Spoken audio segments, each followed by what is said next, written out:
Well, according to news reports and other sources, the Biden administration is planning to announce a massive immigration amnesty program as possibly as early as tomorrow.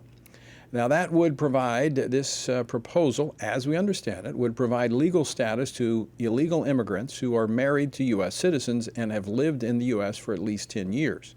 The proposal, known as parole in place, would provide this amnesty to an estimated 1.1 million illegal immigrants.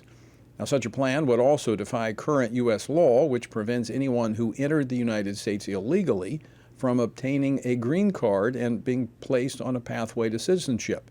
They have to first leave the country and come back legally. Joining me now to discuss this is Senator Marsha Blackburn from Tennessee.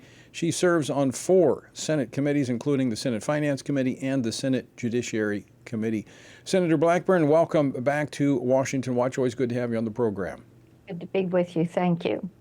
So, Senator, what do we know about this proposal that is being floated by the Biden administration that would provide parole in place, the largest amnesty plan we've seen in decades? Yes, indeed. And this is another way that this administration and Joe Biden keep trying to make illegal legal. We have seen this across the government, and especially when it comes to border security and immigration. And what we are hearing is that, again, they are going to defy the law. They are going to create a new law as an executive order. And in this, they're going to allow people that are married to stay in the country and get on that path to citizenship. And Tony, all of this is part of their goal to begin to legalize illegal immigrants before we get to November, because they want their votes and they want them to count in the census. So this is how they're planning to backfill the population that they've been losing from big blue states and big blue cities. Now, Senator, this is a major change in immigration policy. Sure. Does a president have such authority to bypass Congress and set this policy? He does not. Indeed, when Barack Obama did the DACA program for youth, he was told by the Supreme Court that he did not have that authority.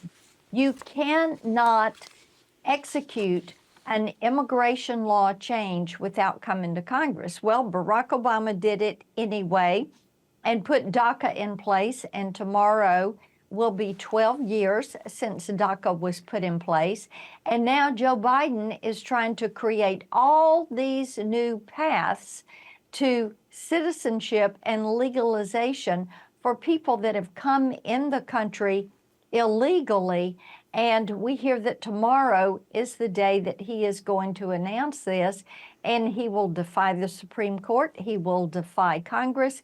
He will defy the rule of law. He's just going to go out there and he's going to do it and wait for somebody to challenge him to take it to court. This sounds very similar to the student loan forgiveness plan that was announced right before the last election, only to be challenged in court and to be struck down as exceeding his authorities. Of course, he's continued to take steps to try to do this anyway. So this to me smacks of election year politics. Oh, of course it is. And what you're going to see, Tony, between now and November, you're going to see all sorts of gimmicks. You talked a little bit about abortion and contraception and IVF.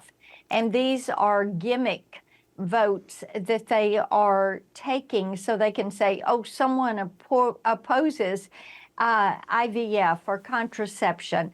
And it is a gimmick, this student loan forgiveness, because he can't do that. The Supreme Court has told him he cannot do this. He does not have the authority. And likewise, they will tell him when it comes to this immigration plan, he can't do this. He cannot alter or expand or contract immigration law without first coming to Congress and having Congress take that vote.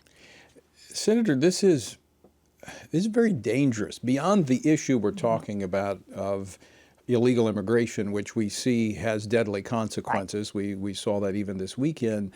But this chips away at the very foundation of our nation being a nation that's ruled by law. This is more lawlessness. Of course, it's more lawlessness, but they have been intent on degrading the rule of law, attacking the Supreme Court. And this is lawlessness. They've tried to normalize lawlessness, Tony, and we have seen this, their lack of respect for police, their lack of respect for the rule of law. This is the way they operate. And what happens when you try to normalize this lawlessness? You end up with chaos. And you have people that are fleeing these areas that are letting chaos carry the day, and they're moving to red states. They're picking up, they're leaving, and they're relocating. They're voting with their feet. Right.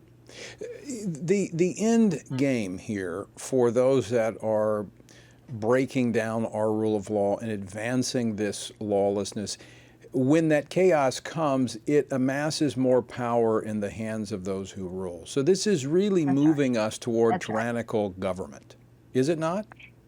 Well, and when you look at the Biden administration, look at the things they're doing to try to stay in power and how intent they are. You know, saying you can see a video of the president, but don't believe it. That's something that's been done by AI. And people know that is inaccurate. They're doing anything they can to collect power and to centralize power with the federal government, with them in charge. They're trying to make certain that Democrats are in charge for the rest of our lifetimes, and that they alone hold that power and make the decisions, and therefore take power away from our local and state governments and give that power and authority to the federal government. And each of us we have a role to play in preventing that, and it's called being informed and voting. This fall's election is going to be critical in stopping that agenda from advancing.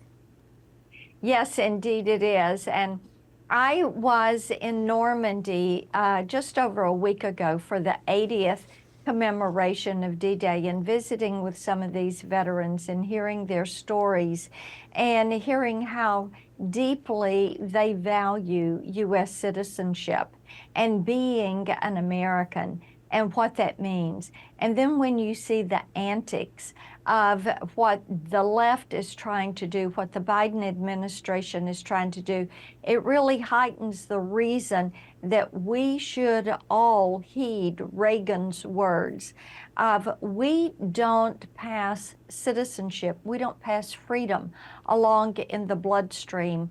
Every single generation is going to have to fight for it. Right. So now is our time for that fight, and this is our worthy fight.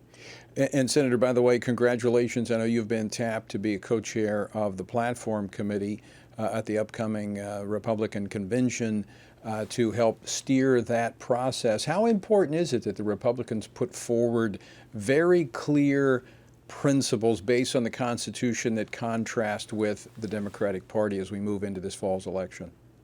Yes, and I co-chaired the Platform Committee in 2012, and we are hopeful that scheduling works out and I can lead that effort this year. We're still waiting to find that out. But Tony, it is so important that our party be able to articulate what we stand for and to talk about who we are and what we believe in. We are the party that believes in faith, family, freedom, hope, and opportunity, and preserving those values. We're the we're the party that believes in a small federal government, in sending power back to the states. Yeah. We're the party that believes in a military that is strong and peace through strength.